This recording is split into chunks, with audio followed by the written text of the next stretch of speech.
microprogramas por esta página web de la provincia misionera de San Francisco Solano. Y bueno, en esta oportunidad quiero compartir o dialogar y que nos puedan, digamos, con un diálogo fraterno, amical, con personaje importante dentro de la teología, que es Juanjo Tamayo, Juan José Tamayo. Juanjo le digo de cariño porque es un gran amigo, una amistad ya de ya varios años. Él está ahorita en Madrid y nosotros estamos aquí en Lima, Perú. Pero ya ve, Juanjo, que esta situación nos ha acercado, aunque estamos en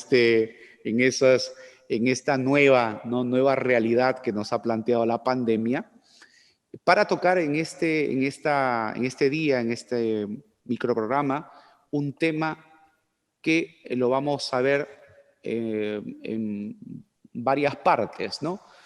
Hoy vamos a enfocar el tema del mal desde la filosofía. El tema de Dios y el mal, o el tema del mal y el sufrimiento, que bueno, en muchas parroquias, en muchos ambientes de iglesia, se ha trabajado, por ejemplo, el libro de Job, ¿no? Que es un libro que ha tenido mucha acogida como reflexión, como punto de reflexión desde la fe. Pero aquí vamos a iniciar como un ciclo de conferencias, ¿no? Un ciclo de diálogos con temas interesantes, que en este caso es el tema del mal. Hablemos del mal y entraremos después al plano de la teología, de la reflexión sobre Dios.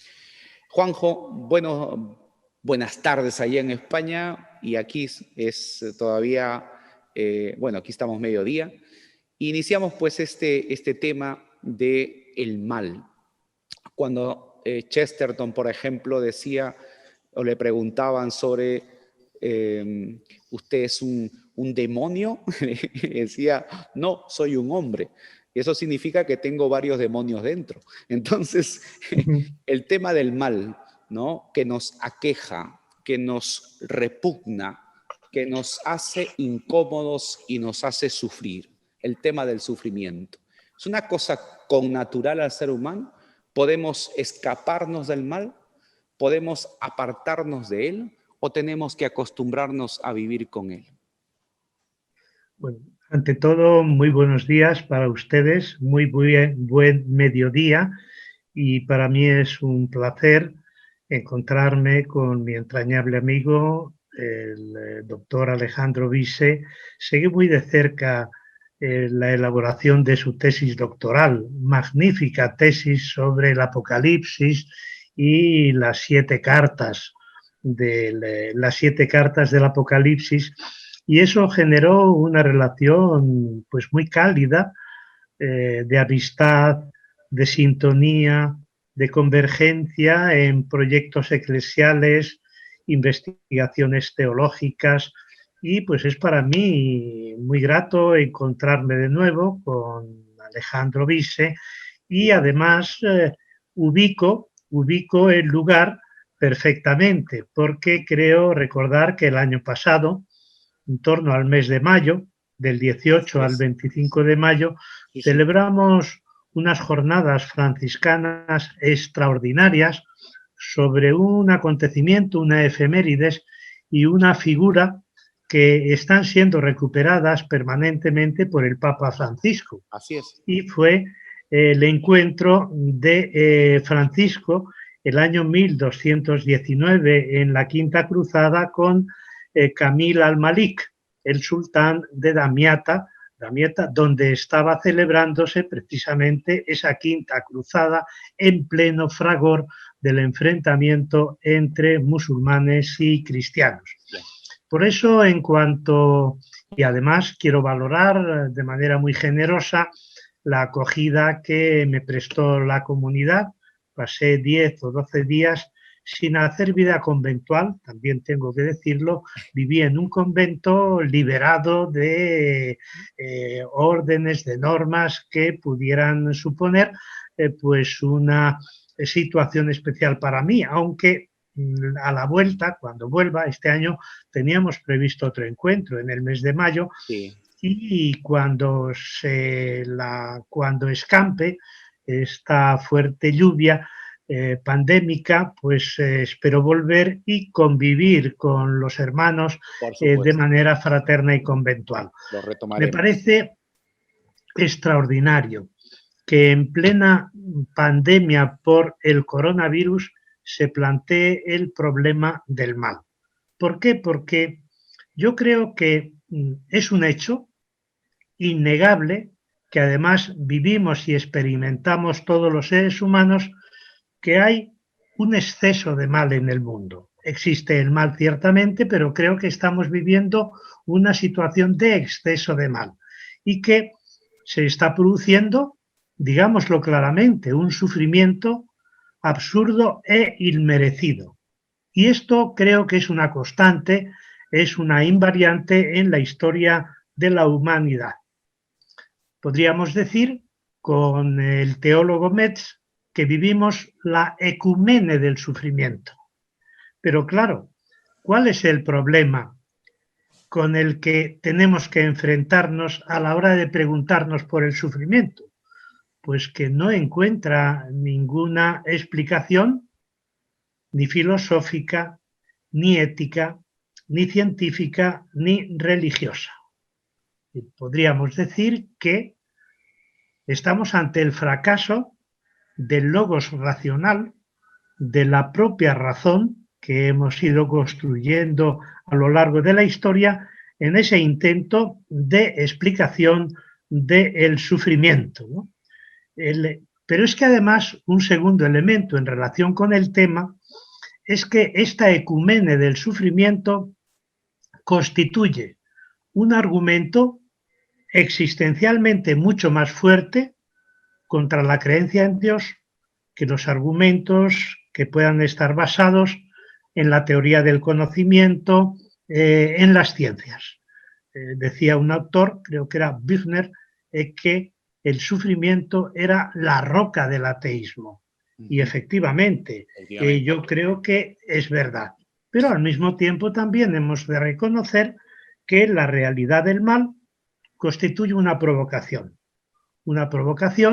para la reflexión teológica, para la reflexión filosófica y para las ciencias. Y por eso, entrando ya más directamente en el campo y en la realidad del mal, podríamos definirla o relacionarla metafóricamente con una hidra.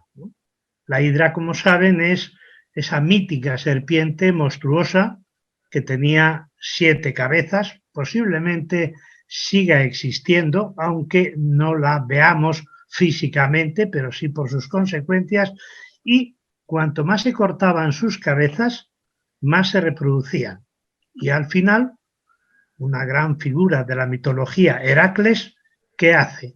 Consigue acabar con el monstruo y de alguna manera, pues podríamos decir que el mal todavía no ha tenido un Heracles que haya conseguido eliminarlo. ¿Por qué? Pues porque el mal se reproduce y de manera cada vez más monstruosa e incontrolada. Y se reproduce tanto por la vía de la naturaleza, que yo creo que reacciona agresivamente contra quienes atentamos contra ella, pero al mismo tiempo también de manera incontrolada por el comportamiento insolidario de los seres humanos entre sí, ¿no? Claro, ¿por qué existe el mal? Las razones del mismo en nuestro mundo son muchas y todas ellas entrelazadas. Sería como una especie de araña que lo envuelve todo sin que apenas se note. O, en palabras del gran pensador, el filósofo e intelectual francés Guattari, sería como una especie de rizoma, un tallo subterráneo similar a una raíz con hojas escamosas, ¿no? O si quieren, el mal comparable con un zarzal que no tiene ni principio ni fin, que carece de centro y que se reproduce caóticamente en todas las direcciones, sin una guía, sin un orden, sin un concierto, ¿no? De forma que la fuerza del mal es realmente devastadora y cruel, tanto en relación con la naturaleza, que es sistemáticamente depredada, como en relación con los seres humanos, ¿no? Y el mal deja sentir sus zarpazos destructivos no solamente sobre las personas a nivel individual, sino también sobre pueblos enteros y sobre toda la humanidad, como es este caso de la pandemia provocado por la COVID-19. Fíjense que ya ha costado 25 millones de personas contagiadas y no sé si 1.200.000 personas muertas. Pues sería como las pestes en la Edad Media o posiblemente mucho más. Claro. ¿Y cuál es aquí el problema? Cuando se vincula y se relaciona el mal con Dios, pues que es necesario buscar una explicación, un intento de respuesta. Y Ahora, tenemos posiblemente, sí, sí. perdón. No, quisiera un poquito, ahora antes de entrar al tema o introducir la palabra Dios en este discurso, estábamos viendo sobre el tema de, comenzabas diciendo pues a Juan Bautista Metz, ¿no? El exceso del mal. El mal como un absurdo, pero también, fíjate, cuando hablábamos, por ejemplo, con un médico, me decía lo que estamos viviendo sencillamente es una selección natural que normalmente pasa en un determinado tiempo, ¿no? En la humanidad, en el tema de las pestes, que hasta que bueno, nosotros podamos encontrar una vacuna, hay como una situación donde los más débiles y los más vulnerables de la especie, ¿no? Desaparecen. Bueno, pero hay interesante, cuando hablamos del mal, la filosofía trata de buscar este sentido, ¿no? El sentido dentro de la realidad y que, como digo, se califica el mal como un absurdo o algo necesario. O sea, cuando hablamos del tema del mal es necesaria, o sea, imposible una realidad sin mal. Pero el mal es necesario incluso en algún sentido, ¿no? Porque, por ejemplo, la muerte de algunos seres sirve para la supervivencia de otros, ¿no? O, por ejemplo, en este caso, ¿no? Las pandemias, por ejemplo, o la sindemia que se habla ahora, sería como limpiar un poco o hacer una especie de selección natural, ¿no? Pero bueno, la filosofía apunta a encontrar este sentido a una cosa que parece sin sentido, a un tema de absurdo. Y cuando hablaremos del mal, que vamos a introducir la palabra Dios, evidentemente, como lo estás diciendo, si hay el mal, entonces ¿dónde queda nuestra idea de un Dios omnipotente? O como el Evangelio de San Juan lo califica, Dios es amor. Entonces, claro, ahí entramos ya a otro tema, que claro, en la teología creo que se hablará sobre el misterio del mal, no tanto el problema del mal, sino el misterio del mal. Claro. Y ahí es donde precisamente cuando aparece Dios y su relación con el mal es cuando la filosofía intenta buscar una explicación para compaginar la bondad y la justicia de Dios con la omnipotencia. Y así surge una disciplina que se llama la teodicea, que es el discurso sobre Dios. El primer autor que crea la palabra y que elabora pues toda una sistemática para justificar la compatibilidad entre la bondad y justicia de Dios y la omnipotencia es Leibniz, conocido sobradamente porque es una de las grandes figuras de la filosofía preilustrada. Y él, el año 1710, escribe un tratado. Y el tratado se titula Teodicea, ¿no? Dice, ensayo de Teodicea sobre la bondad de Dios la libertad del ser humano y el origen del mal. ¿Y cómo define él la teodicea? Pues dice, es toda investigación destinada a explicar el origen del mal y a justificar la bondad de Dios. Y claro, todo esto no apelando a la revelación, no apelando a la teología, no apelando a los textos sagrados, en nuestro caso, de la Biblia hebrea y la Biblia cristiana, sino apelando a la razón. Y por eso Leibniz es posiblemente el pensador moderno, después de Descartes, que consigue elaborar una teoría filosófica racional sin necesidad de recurrir a la revelación. Y eso para mí creo que es una de las grandes obras, lo mismo que hizo Descartes cuando le intentó demostrar la existencia de Dios a partir de las pruebas que él aceptó, algunas de las pruebas de Tomás de Aquino. Y fíjense que tenemos un precedente de este intento de la teodicea de armonizar justicia y bondad de Dios con omnipotencia en la propia Biblia hebrea, y es en el personaje que tú has citado anteriormente, la figura de Job. Fíjense que posiblemente Job o los amigos de Job sean los primeros que han elaborado una teodicea. ¿Por qué? Recuerdan perfectamente el argumento del libro de Job. Job es despojado de todos sus bienes y va a vivir en una situación de indigencia. Tiene 3 amigos, que son Elifaz, Bildad y Sofar, que van a verle y van a visitar a su amigo que está en esa situación de indigencia total. Y claro, y se preguntan, ¿y por qué Job, una persona tan buena, tan cumplidor de la voluntad divina, vive en esta situación inmerecida? Y dan varias respuestas. La primera, si Job sufre es porque ha pecado. Ajá. ¿Recuerdan el texto del Evangelio? Del ciego de nacimiento, creo recordar, ¿no? ¿Quién pecó? Él o sus padres. ¿Quién pecó? Él o sus padres. Sí, sí.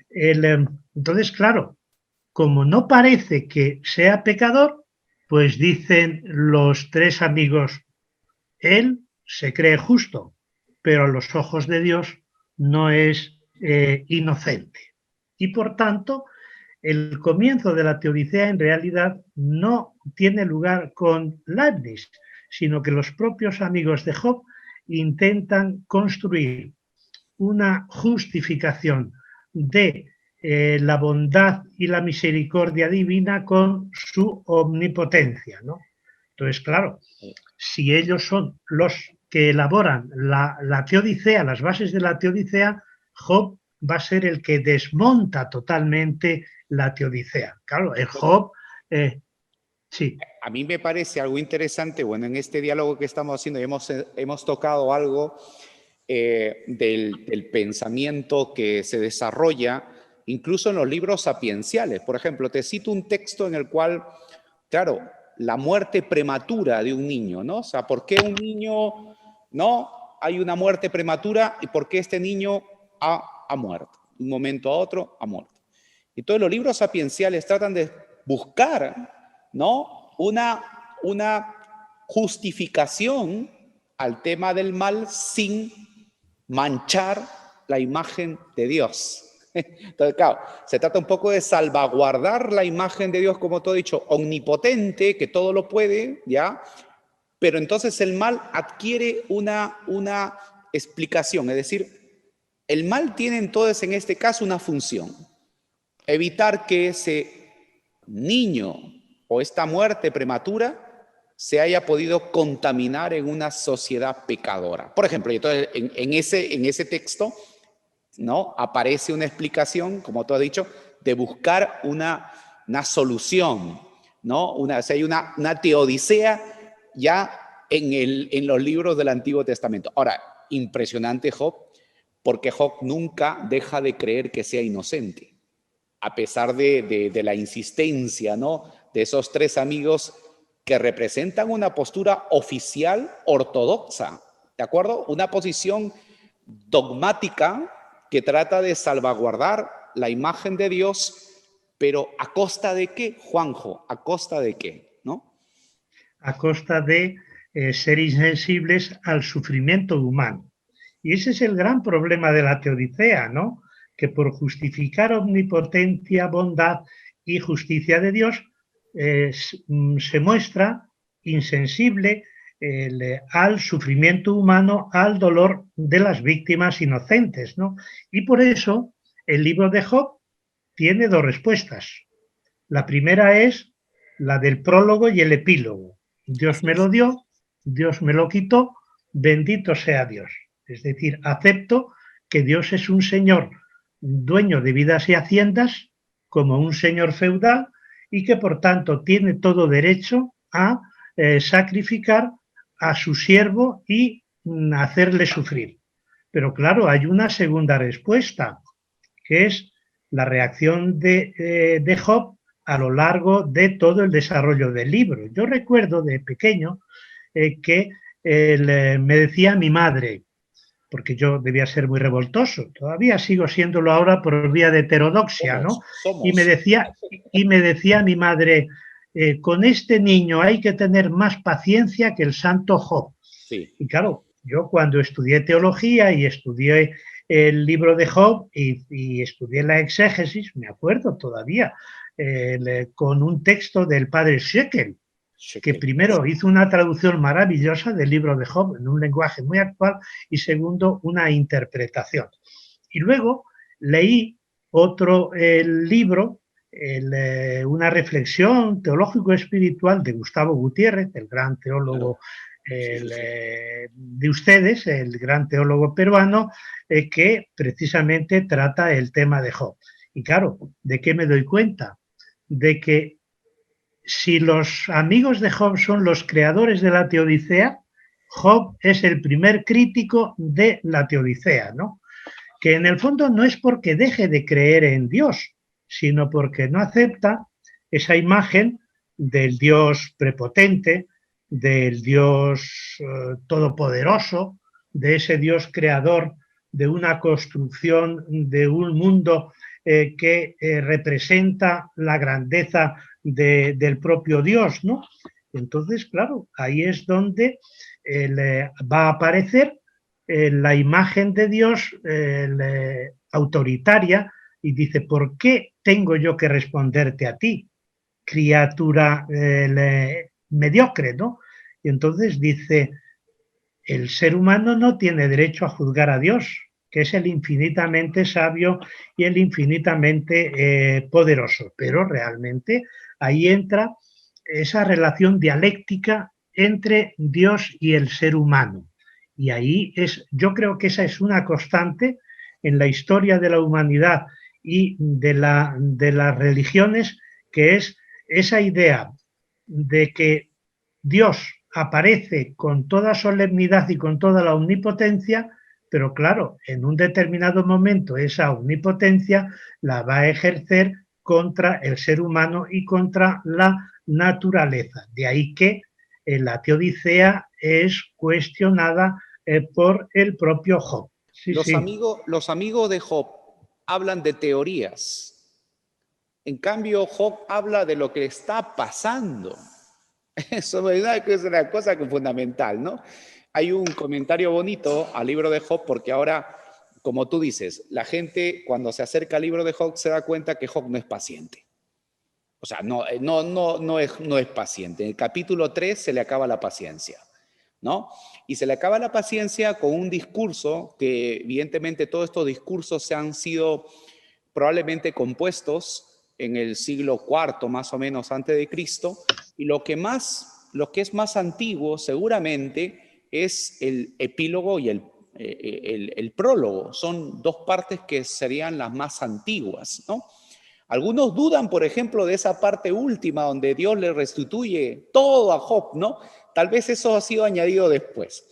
Pero el asunto está en que la realidad de Job, que es un hombre que sufre, que de un momento a otro de puro se convierte en impuro, de un momento a otro de bendecido se convierte en un maldito, de un momento a otro de rico se convierte en alguien que se arrastra y que salen llagas, que tiene que rascarse con una teja todo el día, de un momento a otro es la realidad que puede pasar a todo ser humano. Es decir, a mí me parece interesante la figura de Job porque Job es, y hay un comentario que dice, Job representa a Adán porque no tiene padre ni madre. Es decir, nació de un momento a otro, aparece en la historia.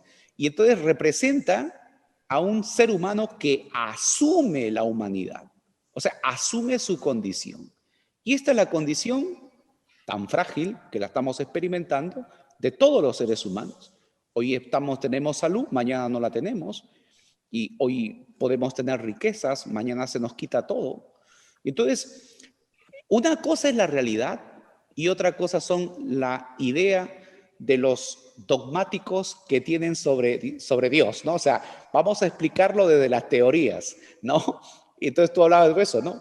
Los amigos de Job son los que hacen fórmulas teológicas para tratar de entender una cosa que seguirá siendo algo sin respuesta. Claro, pero eso mismo está sucediendo hoy. Por ejemplo, en América Latina con las mayorías populares que viven sumidas en una situación de pobreza extrema, ¿no? Entonces, ¿cuál es el discurso neoliberal? Son así y están sufriendo porque lo tienen merecido. Son unos vagos, son unos haraganes, o sea, siempre la teodicea que intenta, o la, diríamos, el sistemocea, que intenta justificar el sistema, sea Dios, sea el patrono, sea el capital, siempre va a justificar el sufrimiento de los inocentes culpándoles de unos comportamientos que no han producido esa situación, ¿no? Por eso, claro, llega un momento y pasamos a la tercera referencia, que es de la que hablamos tú y yo el primer día que pensamos todo esto, que es la figura de ese otro gran crítico de la teodicea. Cuidado, en la próxima sesión vamos a hablar de Jesús de Nazaret, el crítico de la teodicea, cuidado. Sí, Que Jesús de Nazaret...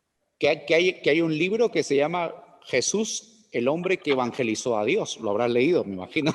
Sí, sí, claro, claro, por supuesto. Pero pero eso lo dejamos para otro día. Sí, sí. Entonces vamos a ver cómo dentro de la filosofía hay una figura que plantea con todo el rigor y de manera interrogativa este problema de compaginar o de esta capacidad de armonizar las dos dimensiones de Dios, y que es la figura filosófica en torno a la que se han desarrollado posteriormente todas las argumentaciones, que es la figura de Epicuro.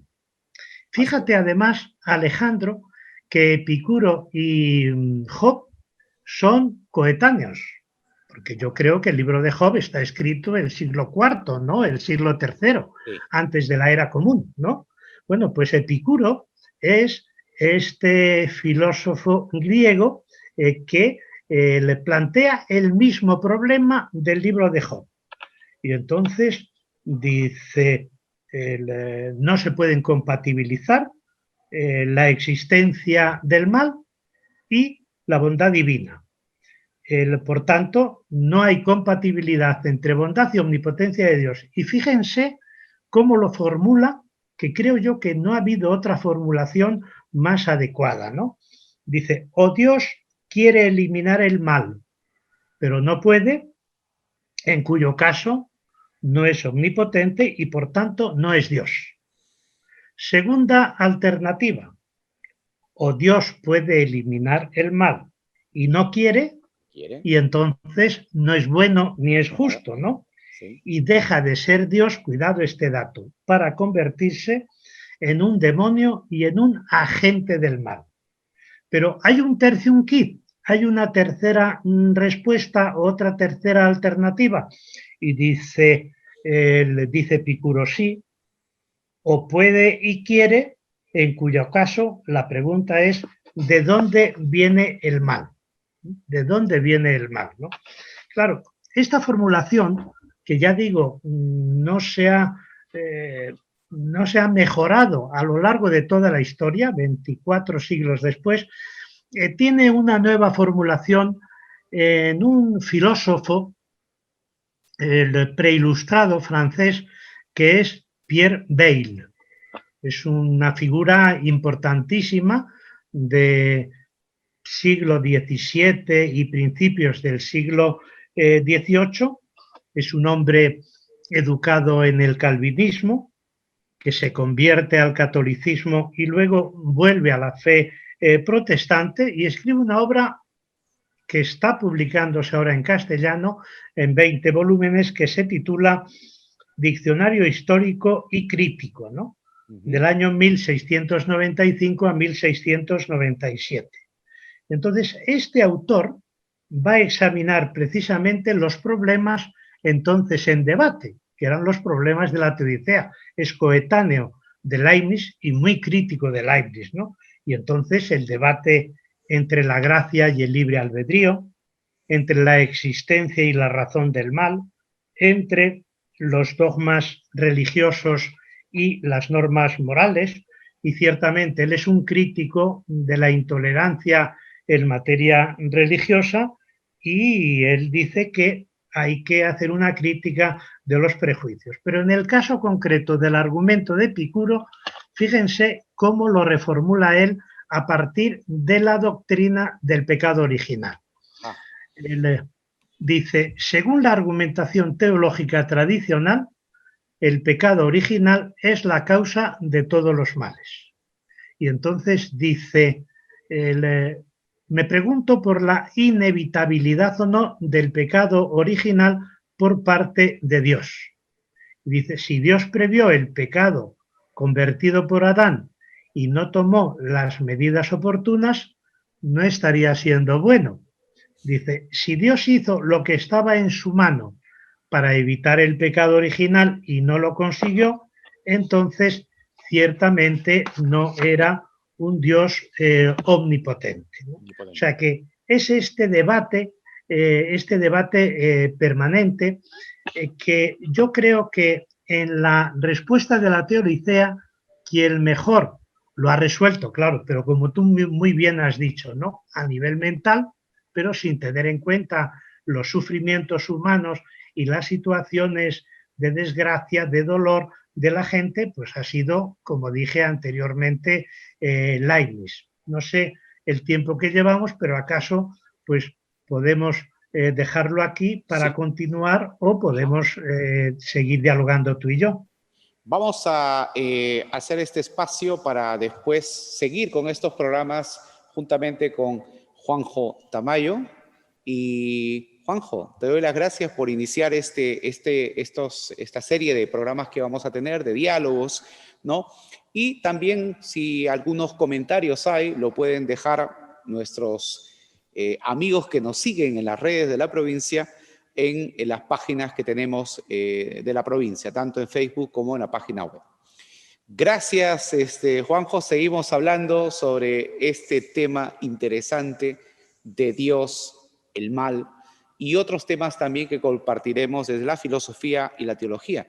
Te agradezco y, bueno, buenas noches ya en Madrid, España.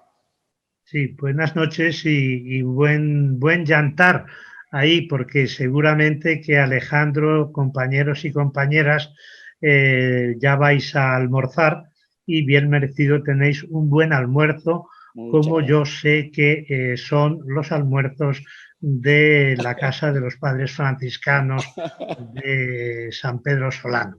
Muy bien. Muchas gracias, Juanjo. Hasta luego, hasta luego. Adiós, hasta luego.